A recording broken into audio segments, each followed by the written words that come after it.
Sumatera Selatan salah satu daerah penghasil makanan ringan yaitu kemplang, makanan yang terbuat dari tepung tapioka dicampur ikan tenggiri atau ikan sungai lainnya dan diberi penyedap rasa. Makanan yang renyah gurih ini banyak ditemukan di Palembang, salah satunya adalah Mang Ari. Dia adalah seorang penjual kemplang keliling. Jualan kemplang dari kapan Kak? Setahun lebih Kak. Biasanya kan jualannya kan keliling kan. Kayak motor lah Kak jualannya. Kemana Beh jualannya? Di sekitaran Katripai kadang. Di angkatan 45 biasanya. Galak umesan dulu lah Kak. Berapa habis biasanya? Berapa iko? Tergantung kadang 10, kadang 20. Iya kadang 50 bungkus kami habis seminggu kadang. Ini ngombe aja di mana kemplang Kak?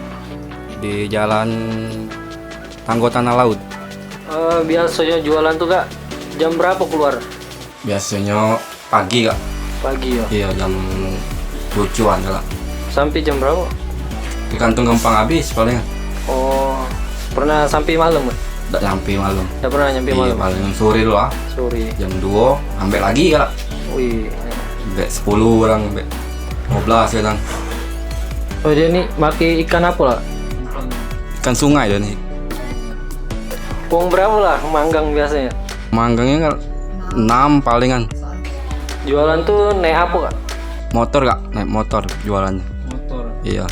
Sebungkus tuh isinya berapa lah? Isinya 25. Ngambilan kan 10.000 Kami jual 15. Ada yang nawar 12.000 orang. Iya injuk ke kadang 13.000 kami injuk ke kadang. Kemana paling jauh ngirimnya? Paling jauh Kalimantan Kak. Pernah ndak lakuin Kak? Tidak pernah habis terus. Wah, alhamdulillah ya. Habis terus ya? Iya habis terus hari ini. Nah, itu tadi penjelasan dari Mang Ari seputar kegiatan beliau sebagai penjual kemplang keliling. Kita harus belajar dari semangat Ari dalam memasarkan produk lokal Sumatera Selatan. Oke, tungguin cerita inspiratif dari tokoh selanjutnya ya.